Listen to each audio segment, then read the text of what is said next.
Sir आज खरं तर उमेदवारी अर्ज भरायचा शेवटचा दिवस आहे. काल रात्री खरं तर युतीची देखील घोषणा झाली आहे. एकंदर कशा पद्धतीने बंडखोरीचं सुद्धा आव्हान पाहायला मिळतं. अनेक ठिकाणी भाजपच्या पदाधिकाऱ्यांनी राजीनामे सुद्धा दिल्याचं पाहायला मिळतं. महायुती मजबूत आहे. महाविकास आघाडीची छिन्नावस्था झालेली आहे. महाविकास आघाडीची तुकडे तुकडे गँग झाली आहे.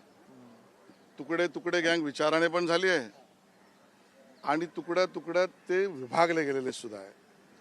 काँग्रेस नाहीच, काँग्रेस महाविकास आघाडीत नाहीच, पण काँग्रेसला 30 ठिकाणी उमेदवारही मिळाले नाही. शरद पवारांच्या पक्षाला उद्धवजी सोबत घ्यायला तयार नाहीत.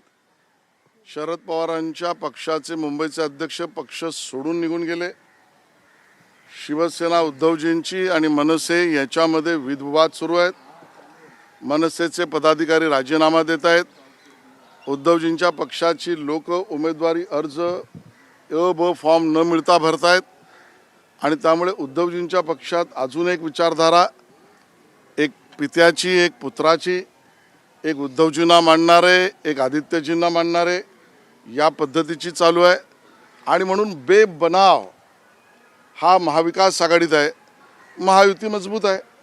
137 RPI सहित आणि 90 शिवसेना एकनाथजींच्या नेतृत्वात आणि त्यांचे मित्रपक्ष याचे उमेदवार निश्चित झाले. AB फॉर्म कालपासून दिले आणि भरण्याचं काम सुरू झालं आहे. मी स्वतः अर्ज भरायला या ठिकाणी आलो आहे आणि पूर्ण मुंबईचा रात्रभर आणि सकाळपासून पूर्ण माहिती घेतल्यावर मी सांगू शकेन 150+ 150च्या वर महायुतीच्या जागा निवडून येतील. मोठी सुनामी महायुतीच्या बाजूने नरेंद्र मोदीजींच्या नेतृत्वाला, कर्तृत्वाला, दातृत्वाला आणि कर्तव्याला आणि बरोबरीने माननीय अमितभाई शाह, नड्डाजी, नवीनजी आणि देवेंद्रजींचं विकासाचं केलेलं मुंबईतलं आणि राज्यातलं काम, एकनाथजींसोबत असलेल्या विकासाच्या कामाची गती, रामदास आठवलेजी आणि जिथे जिथे अजितदादांबरोबर युती झाले तिथे त्यांचे सगळे सहकारी, यावर एक मोठा विजय आमचा होईल. सुनामी महायुतीची आली आहे. आपण सगळे त्याला प्रत्यक्ष बघू शकता. आशिषजी, आज अगदी शेवटचा दिवस आहे, दुपारची वेळ आहे, पण तरी देखील अनेक ठिकाणी शेवटपर्यंत थांबावं लागलं. याचा फायदा झाला माहितीला? कारण अनेक ठिकाणी असं दिसतंय की परत AB फॉर्म मध्ये देखील गोंधळ दिसतोय. खास करून नार्वेकरांच्या ठिकाणी शिवसेनेनं देखील AB फॉर्म दिलाय आणि भाजपनं देखील AB फॉर्म दिलाय. शेवटच्या दिवसाची वाट बघून देखील हा गोंधळ राहिला. मला वाटतं हा गोंधळ नाही आहे. काही गोष्टी राहून गेल्या असतील, त्या पूर्ण होतील. आमच्याकडे उमेदवारांची, मजबूत उमेदवारांची रीग आहे. हेच या सुनामीचं द्योतक आहे. शिस्तबद्ध पद्धतीने पक्ष चालला पाहिजे. भाजप आणि शिवसेना शिस्तप्रिय आहेत. ज्यांना अ ब फॉर्म दिलाय तेच उमेदवार राहतील आणि शेवटी महायुती म्हणून आम्ही मजबूतीने लढू. शेलार साहेब, आता रामदास आठवले यांनी एक ट्विट केलं आहे. त्यामध्ये त्यांनी स्पष्टपणे लिहिलं आहे की भाजपने आमचा घात केलाय. काल 4ची वेळ दिली होती आम्हाला भेटायची, पण तेव्हा देखील भेटले नाही. कुठेतरी आधीपासूनच ते नाराज आहेत असं चित्र दिसतंय. ते आमचे नेते आहेत, ते केंद्रीय मंत्री आहेत, ते आमचे मार्गदर्शक आहेत. रामदासजी आम्हाला नेहमी मार्गदर्शन करत असतात. त्यांच्याशी आणि त्यांच्या सहकाऱ्यांशी कालही बोलणं झालं. काल रात्रीसुद्धा प्रवीण दरेकरजी, अमित साटम यांना ती जबाबदारी दिली होती. त्यांच्यासाठीचे असलेले वॉर्ड याची चर्चा पूर्ण झाली. त्यांना त्याबद्दलची स्पष्टता देण्यात आली असेल. काही गैरसमज असेल तर आम्ही दूर करू, एवढं त्या ठिकाणी नक्की सांगू. सर, भाजपनं कॅम्पेनिंगमध्ये एक मुद्दा उपस्थित केला होता, तो म्हणजे BMC is not a family business. यावर सातत्याने टीका सुद्धा करण्यात आली की ठाकरे गटाने हे सगळं केलं. पण भाजपच्याच काही नेत्यांच्या घरात तिकीटं देण्यात आली. नार्वेकरांच्या घरामध्ये 3 तिकीटं देण्यात आली, भाऊ, वहिनी आणि चुलत बहीण. मग याचं काय? जो पक्षाचा कार्यकर्ता आहे त्याला तिकीट मिळालं आहे.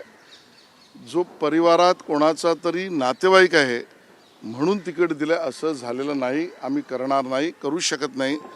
दोन्हीही आमचे सिटिंग नगरसेवक आहेत आणि तिसरीसुद्धा आमची पदाधिकारी आहे. आमच्या परिवारातील लोक हे पदाचं नेतृत्व परिवारवादामुळे करत नाहीत. सर, मुंबईच्या बाबतीत तर ठीक आहे, पण मात्र नवी मुंबई असेल, संभाजीनगर असेल, संभाजीनगर असेल, अनेक ठिकाणी वाद मात्र माहितीतला म्हणजे संभाजीनगरमध्ये तर महिलांनी राडा घातला पक्ष कार्यालयात. काय संपत नाहीये. मी सुरुवातीलाच म्हटलं, महायुतीची राज्यात सुनामी आली आहे. ती सुनामी केलेल्या विकास कार्याची आहे आणि मग या सुनामीमध्ये, या विकासाच्या रथामध्ये, या विजयाच्या सुनामीमध्ये आपणही असलं पाहिजे असं वाटणाऱ्या कार्यकर्त्यांची संख्या स्वाभाविक आहे. पण तरीही शिस्तबद्ध पद्धतीने काम करणं ही आमची कार्यपद्धती आहे.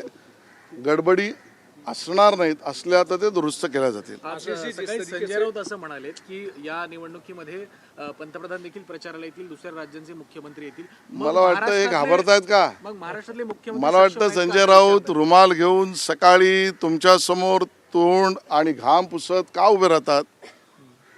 भारतीय जनता पक्षाच्या स्टार प्रचारकांची यादी घोषित झाली आहे. याच्यापेक्षा मी जास्त काही बोलणार नाही. आणि आमच्या स्टार प्रचारकांची यादी बघितल्यावर हे सगळे बिनस्टार प्रचारक जे आहेत ते आता लो स्टार झालेले आहेत. मुस्लिम उमेदवारांची संख्या जर बघितली तर ठाकरे गटामध्ये अनपेक्षितपणे अगदी मोठ्या संख्येनं मुस्लिम उमेदवार दिसत आहेत. पॅटर्न बदलला हिंदुत्वाचा किंवा ज्या उबाटा सेना यांनी विचार तर सोडलेच होते. बाळासाहेबांनी केलेलं कर्तृत्व, नेतृत्व आणि मांडलेला प्रखर विचार याला तिलांजली दिलीच होती. पण आता ज्या पद्धतीचे प्रवेश उद्धवजी करतायत त्यातनं मी त्या प्रवेशानंतर म्हणेन ही पार्टी आता ज्या पद्धतीचे प्रवेश मामूंचे झाले तशी मामूंची पार्टी झाली आहे असंच त्या ठिकाणी म्हणायला लागेल. अशी एक महत्त्वाचा प्रश्न काँग्रेसच्या बाबतीत खरं तर 62 जागा वंचितला दिल्या. एवढे मोठ्या जागा देऊन आत्ता परिस्थिती अशी आहे की अंतर्गत नाराजी आहेत, पण वंचितलाही उमेदवार भेटत नाही, काँग्रेसलाही उमेदवार भेटत नाही. काय नेमकं काँग्रेसला उमेदवार मिळणार नाहीत, मिळू शकतच नाही, बळही नाही. आणि वंचितच्या बाबतीत मला बोलायचंच नाही. आणि म्हणून सुरुवातीपासून म्हणतोय स्वबळ स्वबळ म्हणणाऱ्या काँग्रेसने हे स्वतःचं बळ तर आधी दाखवावं. ज्याला नाही बळ तो म्हणतोय स्वबळ, अशी काँग्रेसची अवस्था आहे. काल जी सोन्याची भाजपची कुठेतरी 68 एक नावांची वेगळा यादी आली, 68 नावाची समोर आली काल भाजपची, ज्यांना एबी फॉर्म देण्यात आले. त्यातले 20हून अधिक उमेदवार हे अमराठी होते. त्यामुळे भाजप अशा पद्धतीनं मराठी महापौर कसा बसवू शकतो असा प्रश्न ठाकरे महायुतीचा महापौर हा मराठीच त्या ठिकाणी असणार. मामूंना घेऊन तुम्ही मराठी कसं बसवणार आहात हे उद्धवजींनी आधी सांगावं. आशीष जी, जिस तरीके से आज आखिरी दिन है, कैसे देखते हैं बीजेपी की कितनी तैयारी है, क्योंकि बहुत सारी जगहों पर बगावती लोग भी नामांकन भर रहे हैं और बीजेपी से भारतीय जनता पार्टी और महायुति ये शिस्त प्रिय दल है. हमने सोच समझकर सबसे चर्चा करके उम्मीदवार दिए. विजय निश्चित है. कोई भी बगावत ना होगी, ना होने देंगे और शिस्त प्रिय तरीके से हम चलेंगे. सबको साथ लेकर ही हम चलेंगे. आशीष जी, एक नारा बीजेपी ने दिया कि BMC is not a family business, लेकिन राहुल नार्वेकर के घर में 3 टिकट, कई एमएलए या एमएलसी के घर में टिकट, इस तरीके की जो चीजें सामने जो आई हैं। सिटिंग कॉरपोरेटर थे उनके बारे में सोचा है, जो पदाधिकारी है उनके लिए सोचा है. नए से कोई नेता है तो उसके परिवार का नए से किसी को उम्मीदवार हमने नहीं दी. परिवारवाद ये भारतीय जनता पार्टी का परिचय नहीं. पार्टी के कार्यकर्ता से न्याय ये हमारा कर्तव्य है. यूबीटी ने बहुत सारे उम्मीदवार मुस्लिम उतारे हैं इस बार मैदान में। देखिए, उद्धव जी ने पिताजी और माननीय बाला साहेब ठाकरे जी के विचारों को तो छोड़ ही दिया और जिस तरीके से पक्ष प्रवेश उनके तरफ से हो रहा है उससे स्पष्ट है ये मामू की पार्टी बन चुकी है. ऐसे मामूओं का प्रवेश उन्होंने किया है और इसके लिए कौन से मोहल्ले से वो उम्मीदवार लाते हैं वो मोहल्ले का नाम तो बताए. ऐसा उद्धव जी को हमारा कहना है. बगावत